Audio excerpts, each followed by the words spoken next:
नमस्कार। आज के मुद्दे में आप सभी का स्वागत है। मैं हूं आदित्य नामदेव।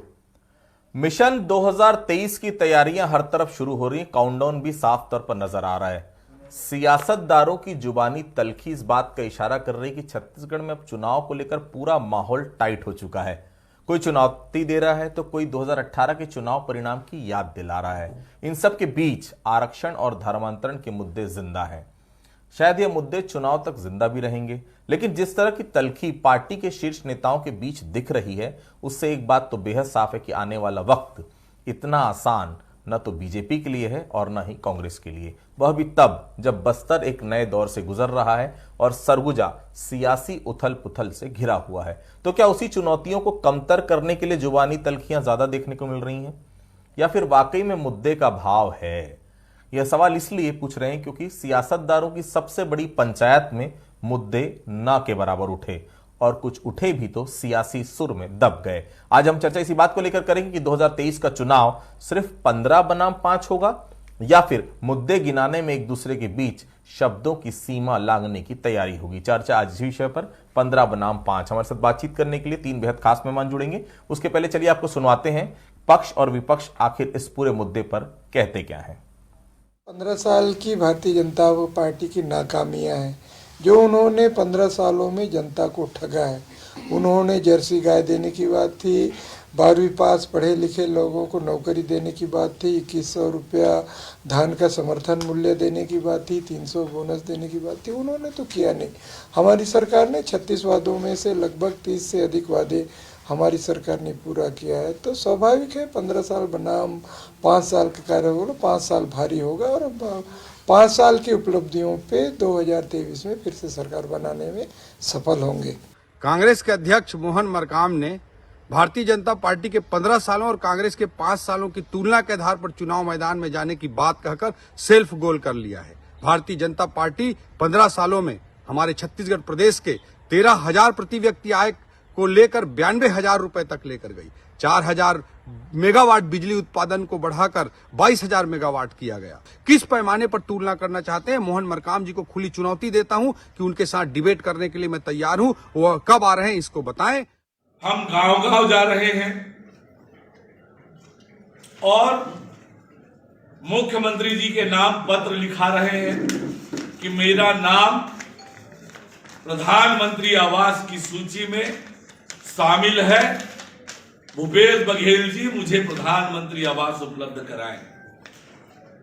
केंद्र की सरकार ने बार बार पत्र लिखा राज्य सरकार को, बार बार आग्रह किया कि आप राज्यांश दें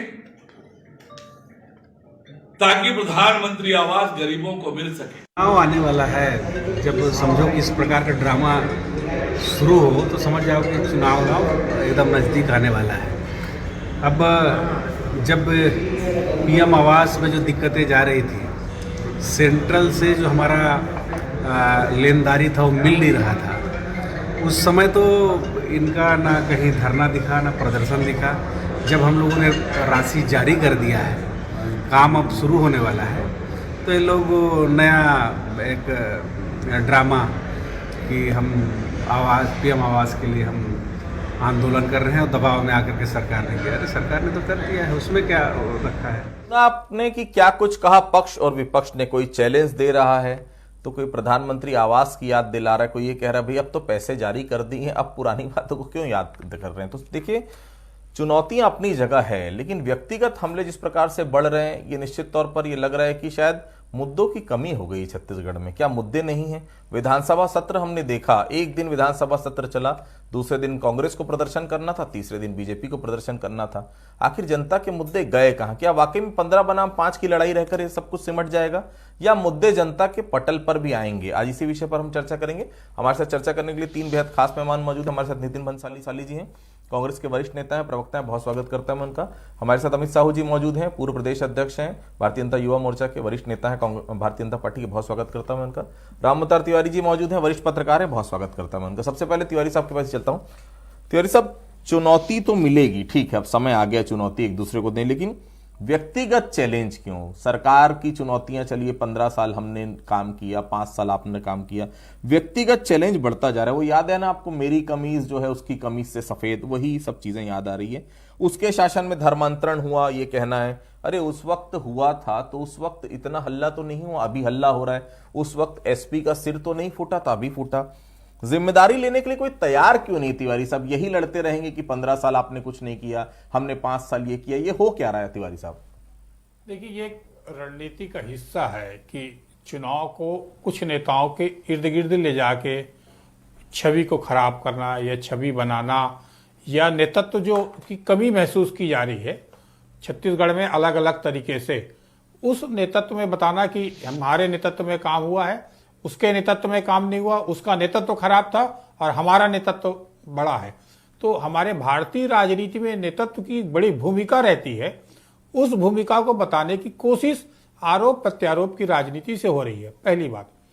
दूसरी बात जो है, एक अच्छी ये बात है कि विकास कौन ज्यादा कराया कौन कम कराया, इसको लेकर एक तुलना हो रही है। इस तुलना में अपने अपने मापदंड हो सकते हैं। एक को 15 साल का बड़ा समय मिला, उसमें उसने क्या किया वो बता रहा है। दूसरे को 5 साल का मिला, वो किस तरह बता रहा है कि मैं धरती पुत्र हूं, मैंने किस तरह से काम किया। तो दोनों अपने काम का आकलन कर रहे हैं और वो जनता देख रही है कौन इसमें खरा उतर रहा है, कौन किसके करीब जा रहा है, और उसके बाद ही फैसला जो चुनाव में आएगा वो दिखेगा। ठीक। अमित साहू जी, ये धर्मांतरण को लेकर आप आवाज बुलंद करते हैं। कवासी लखमा कहते हैं मैं चैलेंज कर रहा हूं, 4 साल में एक भी धर्मांतरण नहीं हुआ। आप लोग बहुत जिम्मेदार नेता, मैं ओपी चौधरी साहब को मानता हूं, पहली बार हल्कापन नजर आया। पहली बार ये लगा कि यार वो चौधरी साहब जो आंकड़ों पे बात करते थे, वो चौधरी साहब जो कम से कम ये चीजें ऑन पेपर बात करते थे, ऑन पेपर एक भी इल्जाम नहीं लगा पाए। आप अगर वो कह रहे हैं कि 4 साल में एक भी धर्मांतरण नहीं हुआ, तो अब तक तो पुलंदा आ जाना चाहिए था सामने, ये लीजिए भाई साहब, ये है लिस्ट, 4 साल में इतने लोगों का धर्मांतरण हुआ, ये लोग जो है आदिवासी होकर क्रिश्चियन को कन्वर्ट हो गए, ये कहीं ना कहीं ये धर्मांतरण हुआ। इसकी कोई अता पता नहीं है अभी तक। जो भी आ रही चीजें, मुखरता तो है, गंभीरता और प्रामाणिकता नहीं आ पा रही है अमित जी। ये कभी मिसमैच होता नहीं था बीजेपी के साथ। बीजेपी इसके पहले भी जब आरोप लगाती थी पुख्ता प्रमाण के साथ, वो प्रामाणिकता गायब है और कहीं ना कहीं इसीलिए कांग्रेस हल्के पे ले रही बहुत आजकल भारतीय जनता पार्टी को। अमित जी देखिए, सवाल अब आपने धर्मांतरण किया, तो धर्मांतरण की आज की जो स्थिति परिस्थिति मैं बता दूं, पहले की ये मिशनरीज क्या करते थे, जब धर्मांतरण कराते थे, धर्मांतरण के साथ साथ वे सरनेम भी बदलवाते थे, नाम भी बदलवाते थे, मगर आज उनका पैंतरा बदल चुका है।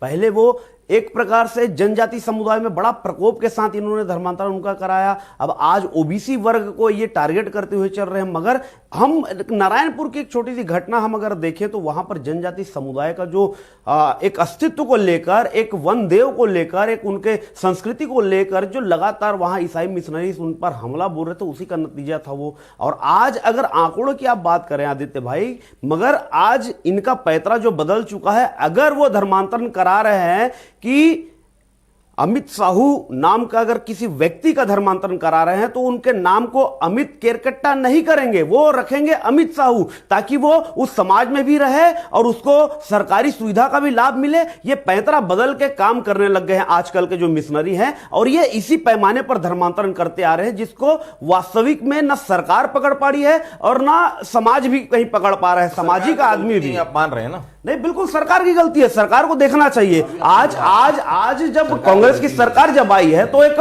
पैमाना उनका बढ़ चुका है धर्मांतरण कराने का। वो खुलेआम मीडिया के माध्यम से धमकी देते हैं, मुझे धर्मांतरण कराने का अधिकार है, मैं धर्मांतरण कराऊंगा, ये तक कहते नजर आ रहे हैं यहाँ के मिशनरी एजेंट है। इससे बड़ा प्रमाण और क्या होगा? आदित्य जी, एक दिल पर हाथ रख के एक बात कहिए, क्या ये धर्मांतरण केवल 4 साल में हुआ है? एक बहुत बड़े नेता है आरएसएस के, उनसे संपर्क हुआ, मैं नाम नहीं कोट करूंगा, साफ तौर पर कहना था 15 साल में बहुत सारा धर्मांतरण हुआ, लेकिन चूंकि हमारी सरकार थी इसलिए हम मुखर होकर बोल नहीं पाते थे।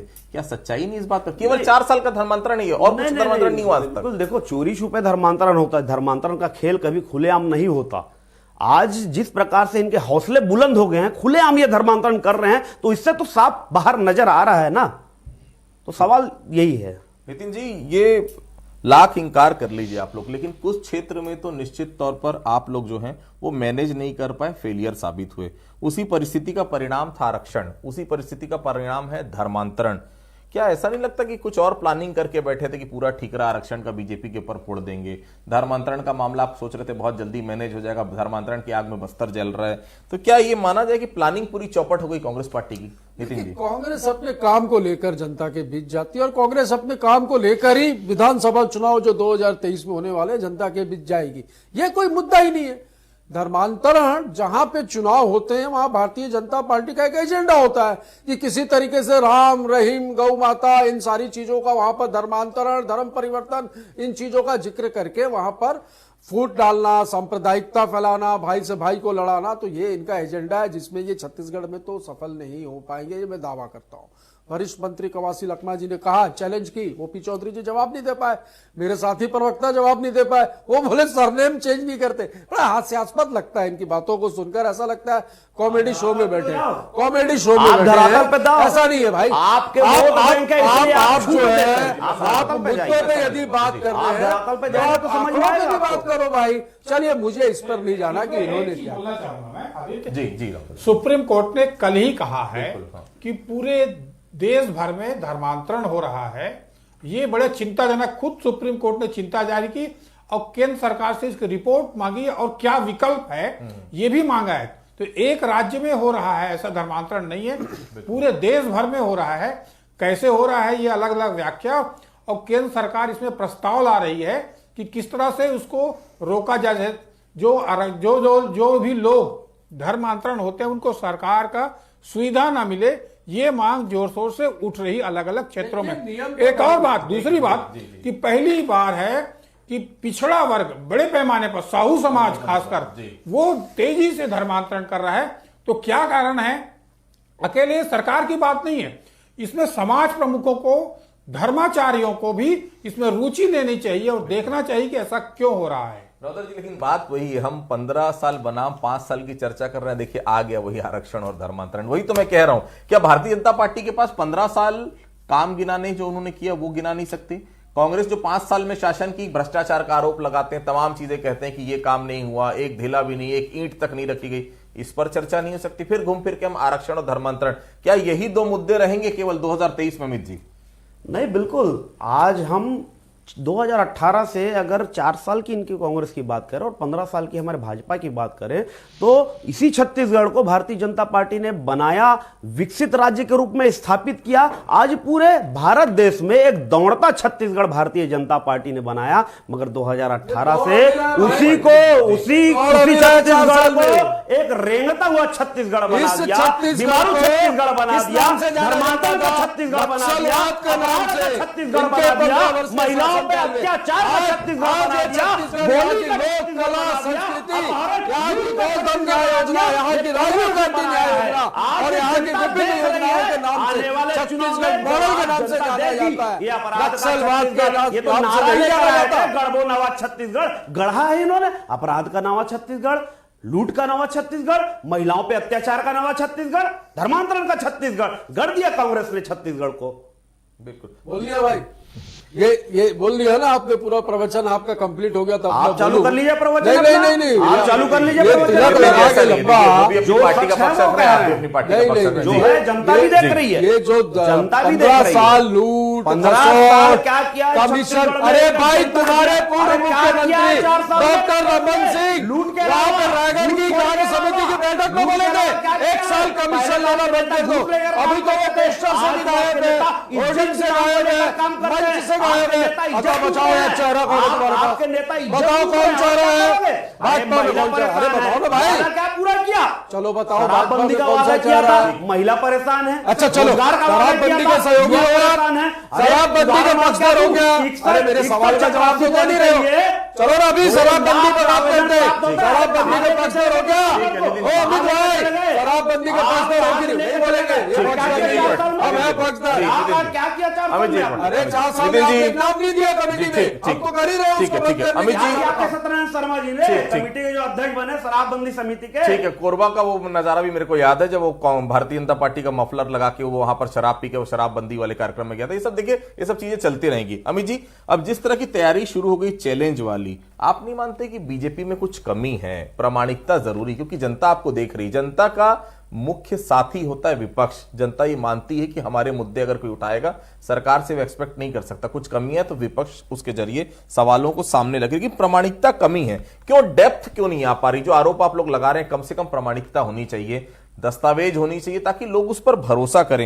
ये आधी अधूरी तैयारी तो नहीं है भारतीय जनता पार्टी? क्यों ऐसा लग रहा है अमित जी? नहीं, बिल्कुल कोई आधी अधूरी तैयारी नहीं आती। तो भाई चलो बताओ, ये आंकड़ा बताओ। पूरी तैयारी हम चाहे अगर युवा को लेकर बात करें, आज युवाओं की स्थिति छत्तीसगढ़ मेरी आंकड़ा दो भाई, महिला मैं देता हूँ 40 लाख रजिस्टर्ड युवा 2018 में 20 लाख रजिस्टर्ड युवाओं को आपने एनसीआरबी के आंकड़ों के अनुसार ये छत्तीसगढ़ नक्सलवाद के नाम से पूरे देश में पहले नंबर पर रहता था, महिला सुरक्षा के नाम पर तीसरे नंबर पर रहता था। मैं आंकड़ों में बात कर रहा हूँ, बोलो मैं खाता ना वही, अमित साहू जो बोले सब सही, ऐसा नहीं चलेगा। तथ्यों पे बात करो, मुंह बंद हो जाता है। 5 लाख नौकरी दिया, बड़ा बड़ा पोस्टर लगा है छत्तीसगढ़ अरे में। सिर्फ सरकारी नौकरी ही नौकरी नहीं होती है भाई, रोजगार दिया बोला, रोजगार। अरे आधार ही नहीं है किसी बात अरे का आपके करने का। युवा मोर्चा के लड़के भी गोबर बेच रहे हैं, गोबर न्याय योजना का लाभ ले रहे हैं भाई। क्या कर रही है आज युवाओं के लिए, महिलाओं के लिए क्या कर रही है? ठीक। रमता जी, जिस तरह की तैयारी शुरू हो गई आपस में चैलेंज वाली, आप लगता है बीजेपी में कुछ कमी आपको पा रहे हैं? क्योंकि बीजेपी कहा जाता था विपक्ष की भूमिका कोई बहुत बेहतर तरीके से निभा सकती है तो भारतीय जनता पार्टी निभाती है। प्रामाणिकता क्यों नहीं नजर आ रही? प्रूफ क्यों नजर नहीं आ रहे? डेप्थ नजर नहीं आ रही? आधी अधूरी तैयारी के साथ बढ़ रही भारतीय जनता पार्टी, ऐसा लग रहा है। क्योंकि एक तरफ मुख्यमंत्री भूपेश बघेल हैं, एक बड़ा चेहरा, भारतीय जनता पार्टी के पास अब साल भर से भी कम समय बच गया है। वो डेप्थ और वो प्रामाणिकता की कहीं ना कहीं कमी आ रही है, जो आरोप ये लगा रहे हैं रावत जी। देखिए, भाजपा इस समय कई प्रकार की दुविधाओं से घिरा हुई है। पहले ये कि एक नेतृत्व होना चाहिए, जिस तरह से भूपेश बघेल पिछड़ा वर्ग, जुझारू नेता, एक ऐसी योजना लाई नए जो छत्तीसगढ़ की संस्कृति, संस्कार, जिस तरह से धान का कटोरा है, किसान, वो जो मुद्दा लाए उसका काट नहीं है, मुद्दों की काट, नेतृत्व की काट, और तीसरा रणनीति। तो भाजपा के पास रणनीति बेहतर रहती है। क्या यह रणनीति फेल हो रही है? जब रणनीति फेल हो और दिखाने वाली कुछ चीज ना हो तो आप भावनात्मक मुद्दे ला सकते हैं। भावनात्मक मुद्दे आने के बाद सारे मुद्दे गौण हो जाते हैं, तब आपकी जीत की संभावना, सारी चर्चाएं खत्म हो जाती, फिर जीत की संभावना बढ़ जाती।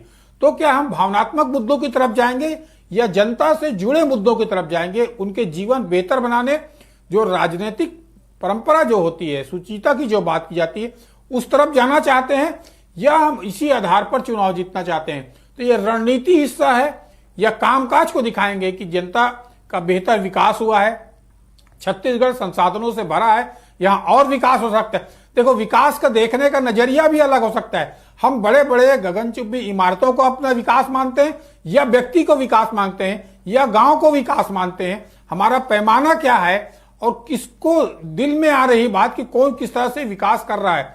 इन सब चीजों पर आगामी चुनाव को देखते गंभीरता से अगर जाएंगे, चुनाव लड़ेंगे, तो ज्यादा बेहतर तरीके से राजनीति भी होगी और मुद्दे की बात भी होगी और विकास भी होगा और राजनीति का स्तर ऊंचा उठेगा। ठीक है अमित जी, आने वाले दिनों में जमीन में रणनीति दिखाई देगी। जुबान तगड़ी है, ठीक है, बहुत विरोध प्रदर्शन हो रहा है, लेकिन जमीन पर लड़ाई कब दिखेगी? पीएम आवास का आपने बात की, कल मैंने देखा अरुण साहू जी ने कहा राजनांदगांव में हम पीएम आवास को लेकर पद यात्रा निकालेंगे, विधायकों का घेराव करेंगे। आज अमरजीत भगत ने बहुत साफ कर दिया, भाई हमने तो पैसा जारी कर दिया है। ये हो क्या रहा? शराब को लेकर आप आंदोलन करते हैं, कोरबा में आप ही का एक शख्स दिखता है भारतीय जनता पार्टी का झंडा लिए, वो शराब के नशे में नजर आता है। ये क्या तैयारी कमजोर है, ऐसा लग रहा है आपको अमित जी? देखिए, भले वो कांग्रेस की साजिश होगी शराब के नशे में किसी व्यक्ति को भाजपा का गमछा पहनाकर भेजने का, मगर आज देखो लगातार भारतीय जनता पार्टी कई बूथों पर, कई शक्ति केंद्रों पर लगातार जनता के मुद्दे को लेकर, इस पीएम आवास को लेकर लगातार रैलियां कर रही है। कई जिलों में हमारे रैली संपन्न हो गए। आज उसी को देखते हुए कहीं ना कहीं कांग्रेस ने उस फंड को रिलीज किया, तो ये कहीं ना कहीं हम मानते हैं कि हमारी जीत है, हमने जनता की लड़ाई लड़ी है। तो फिर उस बात को लेकर फिर विधायकों को घेराव करने का क्या मकसद? मैं वही जानना चाह रहा हूं। बिल्कुल, क्या भाई तैयारी जो अधूरी जो है? जो हमारे पास भाई जो नहीं केंद्र है के इनके आंकड़े पास। 16 लाख आवास जो है प्रधानमंत्री आवास यहाँ छत्तीसगढ़ की जनता को मिलने थे, वो अभी तक नहीं मिले और पिछले 2 साल में एक भी मकान स्वीकृत नहीं हुआ। जिनका मकान आधा था वो आधा रह गया। इसकी पीड़ा एक जनता की पीड़ा को लेकर हमने उस मुद्दे को उठाया और आज जनता इस को कांग्रेस भाई की पीड़ा नहीं है, सरकार ने पीड़ा आपको है। आज की उनको सरकार उनके ने अधिकार, पीड़ा उनके हक पीड़ा पूरे मिले। पीड़ा तो हमको रहेगी ना, हम जनता के लोग हैं, हम विपक्ष अरे के लोग आपको हैं। पीड़ा और इस आप चीज की आपको है किस कि चीज की 15 पीड़ा साल होगी? हेलीकॉप्टर आपकी में किस घूमे चीज की हो, पीड़ा होगी? शासन आप में तो हो, फंड को उनके अब खाकर जमीन बैठ पे आए गए, हो भाई। 16 लाख आवास को खाकर बैठ गए गरीबों का। ये तो कांग्रेस की नैतिकता है। पीड़ा नहीं है गरीबों को उनकी। हम आवाज बन के उठे तो आज इन्होंने फंड जारी करके अरे आज जारी नहीं किया अमित भाई। अमित जी, मेरा यही कहना है कि भारतीय जनता पार्टी की तैयारी बहुत अच्छी है, जुबानी तैयारी, लेकिन ये अपेक्षा भारतीय जनता पार्टी क्योंकि इतने सीनियर 14 विधायक भारी पड़ते हैं 71 विधायकों के ऊपर। ये बात हम लोगों ने विधानसभा में देखी, रामवतार जी इस बात को बिल्कुल एडमिट करेंगे, लेकिन प्रामाणिकता क्यों कम हो जाती? क्यों हम प्रूफ के साथ आप कह रहे हैं भ्रष्टाचार, तो प्रूफ क्यों नहीं हम खड़े करते? आप कह रहे हैं नौकरियां हम नहीं दे पाए, क्यों प्रूफ के साथ हम नहीं आते? आप कह रहे हैं लगातार धर्मांतरण वहां पर हो रहे, तो प्रूफ लाइए ना भाई, इस गांव के गांव कन्वर्ट हो गए, ये डेटा लीजिए, बात करिए। इसमें क्यों भारतीय जनता पार्टी पीछे रह जा रही है अमित जी? नहीं, बिल्कुल हम तो लगातार, देखो हमने पिछले कुछ दिनों पहले हमारे प्रवक्ता और हम सभी ने मिलकर चावल का मुद्दा उठाया। 5127 करोड़ विथ डेटा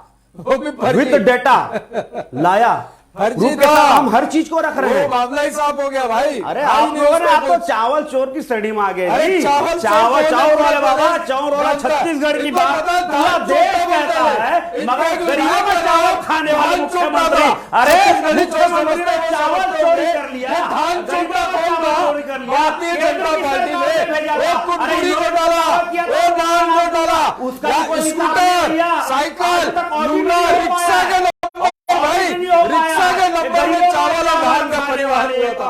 ये बात करेंगे, बात करते हैं। ठीक, एक नितिन तो जी, चोरी नितिन ऊपर जी, से सीधे नितिन जी, चोरी। आपको नहीं लगता कि आपने 4 साल जो काम किया है उस 4 साल के काम को आपको दिखाना चाहिए? 15 साल की नाकामी, अब मोहन मरकाम का ये बयान काउंटर आ गया, भाई आप प्रूफ करके दिखाइए। ऐसा नहीं लगता कि आप लोगों के जो नेता हैं उनको अपने काम पर भरोसा होना चाहिए? भाई 15 साल ये काम नहीं कर पाए ना, इसलिए तो 15 सीटों पर सिमट गए थे। उपचुनाव के बाद अब 14 विधायक हैं केवल।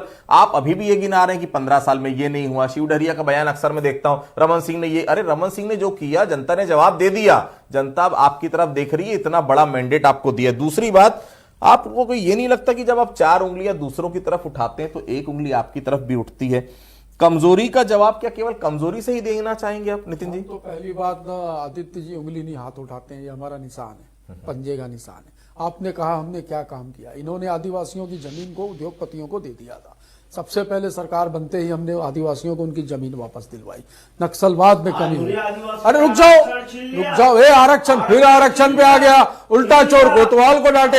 अभी आप मेरे को क्या बोले आदित्य जी कि आप अपने काम बताइए। मैंने मेरे काम बताने शुरू किए तो इनको पेट में दर्द हो गया, ये फिर आ गए धर्मांतरण, आरक्षण, राम, रहीम, गौ माता, कृष्ण जी। अरे भाई साहब, मुझे मेरी सरकार की उपलब्धि गिनाने दोगे कि नहीं दोगे? मुझे मेरी सरकार की उपलब्धि गिनाने दोगे कि नहीं दोगे?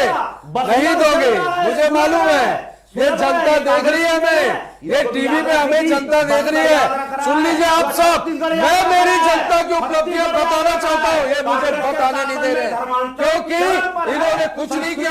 फिर मैं कहूंगा आदित्य जी बोलेंगे कि आप अपना काम बताइए, इन्होंने क्या किया क्या नहीं किया, तो बात बताइए। मैंने काम बताना जैसे ही शुरू किया, इन्होंने चिल्ला चिल्ली शुरू कर दी।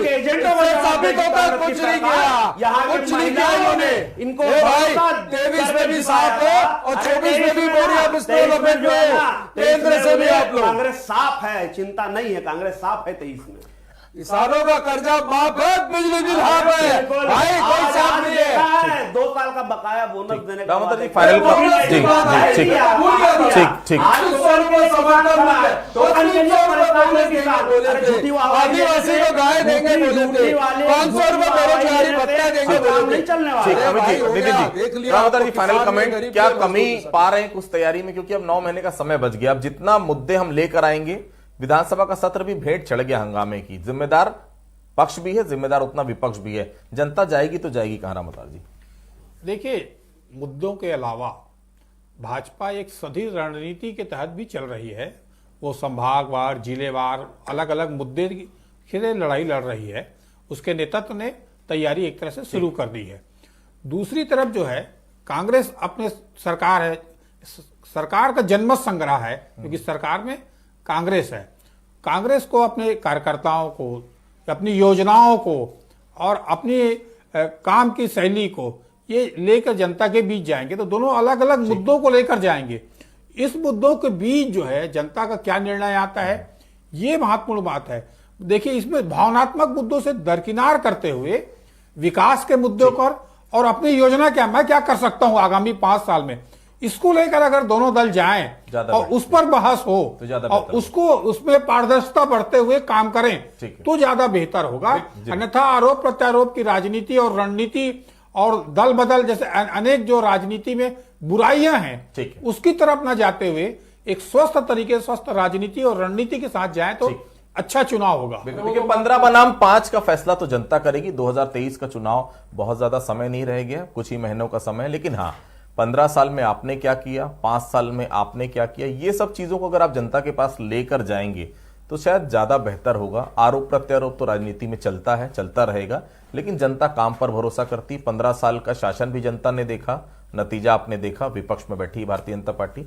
5 साल का शासन, ये जनता भी आपको देख रही है। 2023 में फैसला जनता के हाथ में। आप सभी लोगों में से जुड़े, आप सभी लोगों को बहुत बहुत धन्यवाद। आज के मुद्दे फिलहाल नहीं, कल किसी अन्य मुद्दे पर फिर से मुलाकात होगी, तब तक के लिए बहुत बहुत धन्यवाद।